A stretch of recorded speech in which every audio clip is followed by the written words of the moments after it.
Sekarang ini masih muslimah nggak? Ya KTP-nya aja sih. KTP-nya Tapi aja. kalau keyakinan ya saya yakin sama Tuhan Yesus ya. Oke. Kalau background saya masih keseharian masih terbiasa pakai jilbab. Tapi kan tudung itu kan tutup jilbab itu kan bukan berarti muslim kan itu. Oke.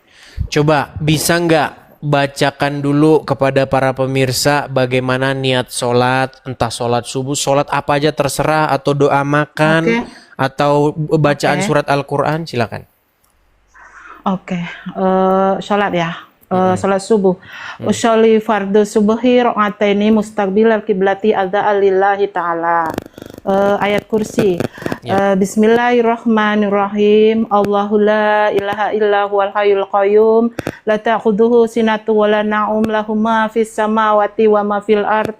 Man zal ladzi yasfa'u indahu illa bi izni Sah. ya'lamu ma baina aydihim. Sudah tidak bisa terbantah ini. Fahum wala yuhituna bisyai'in min ilmi illa bimasya awasya kursi yuhus samawati wal arda wala yahuduhu hisuhuma wa huwal aliyul azim. Sah. Itu Ini ayat udah kursi, Bang. itu udah pasti itu. 100% dijamin stempel. Plek. Oke. Coba Kak Eli cerita dulu gimana ceritanya kok bisa Kak Eli ini dari seorang muslimah terus sekarang menjadi pengikut Tuhan Yesus. Coba cerita-cerita dulu lah. Oke, tapi cerita santai aja ya, Bang. Ya, santai saja. Ya. Oke, berawal waktu itu saya tinggalnya di Sumatera Barat ya. Dan saya juga pakai cadar, anak saya di pesantren semua. Ya, terus pada waktu itu ini kesaksian ya. Pada waktu itu saya tinggal di rumah kontrakan, rumah petak. Dan para tetangga ataupun yang punya rumah menyaksikan katanya ada salib di rumah kami. Padahal tidak ada salib satupun. Oke. Dan di Sumatera Barat itu sangat fanatik kan. Saya juga terkejut waktu yang punya rumah, kok ada salib di rumahmu? Oke lah, akhirnya yang punya rumah membawa tetangga itu menggeledah rumah kami. Dan di situ disaksikan aparat setempat juga nggak ada, memang nggak ada gitu. Katanya ada salib bersinar. Itu awalnya, dan kami diusir.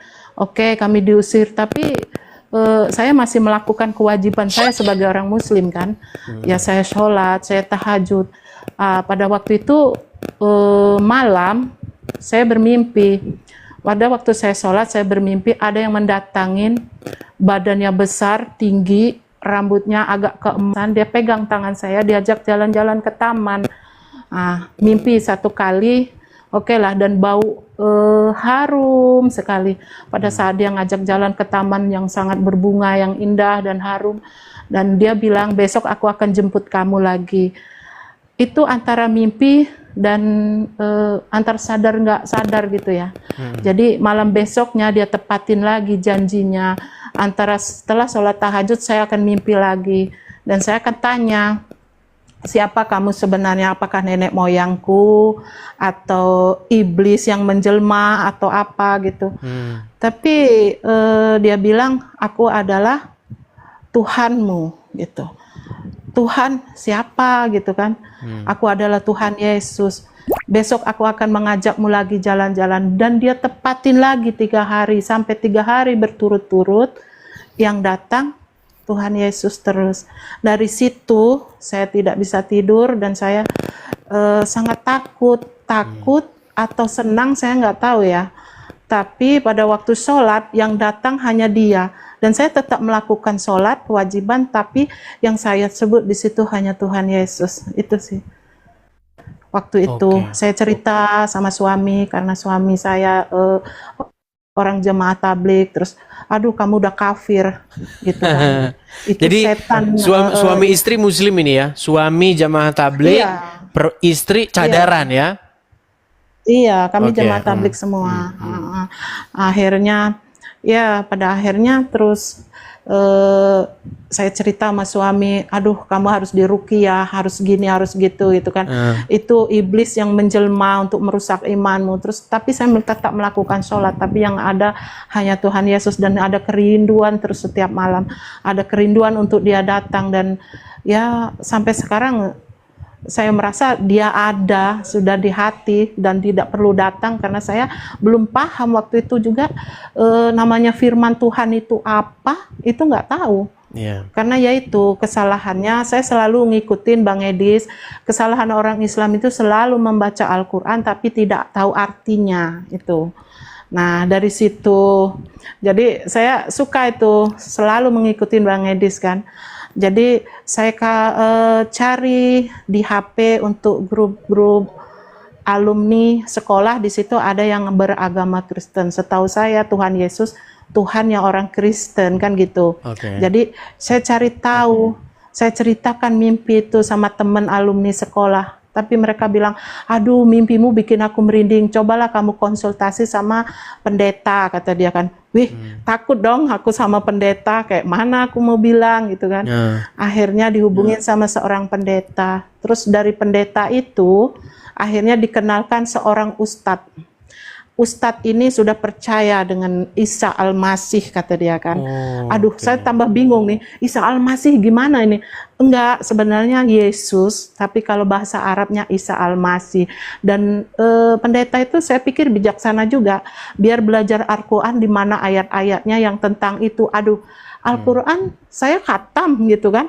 Ya, tapi cobalah belajar artinya, kata seorang pendeta tadi. Oke, pendeta Simeon namanya.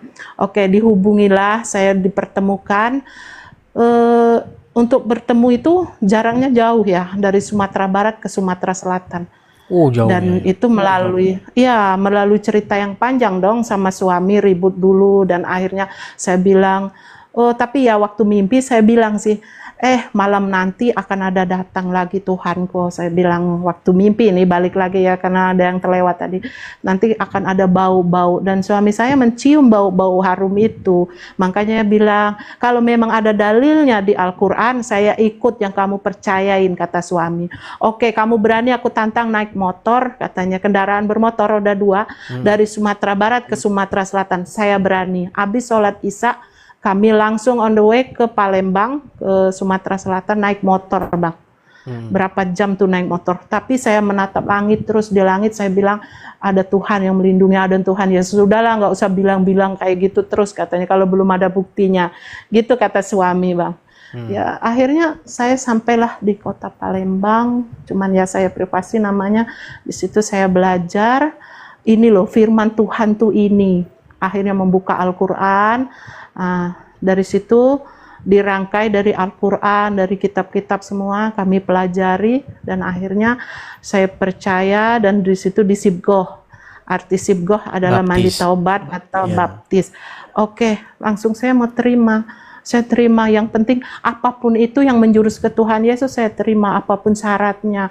Saya belum belajar firman Tuhan itu, tapi tidak tahu di hati saya harus gitu. Pokoknya aku harus ikut Tuhan Yesus karena dia yang bikin tenang. Aku teriak pun mulut saya, ya Tuhan Yesus, ya Tuhan Yesus. Itu udah ada kedamaian di hati gitu. Jadi apapun itu, akhirnya suami pun belajar dari Al-Quran. Ini artinya, dan belajar itu lebih paten dari saya itu tentang firman Tuhan yang di Al-Quran, baik pun di KSI ya, Kitab Suci Injil. Akhirnya pada hari itu, kami siap sedia dibaptis, dan jadi sama malah suami istri. Iya, akhirnya suami istri. Ya, alhamdulillah kan. Dan anak-anak masih kami tinggal semua di Sumatera Barat karena mereka mondok, jadi dia tidak tahu petualangan kami gitu kan. Kami tinggal dulu beberapa saat di Sumatera Selatan. Ya puji Tuhan juga waktu dibaptis itu tangan yang memegang saya tuh ikut mengusap muka saya waktu di dalam air, itu yang saya rasakan, Bang Edis. Ya. Puji Tuhan ya, puji Tuhan. Banyak lah orang-orang yang akhirnya menerima kebenaran.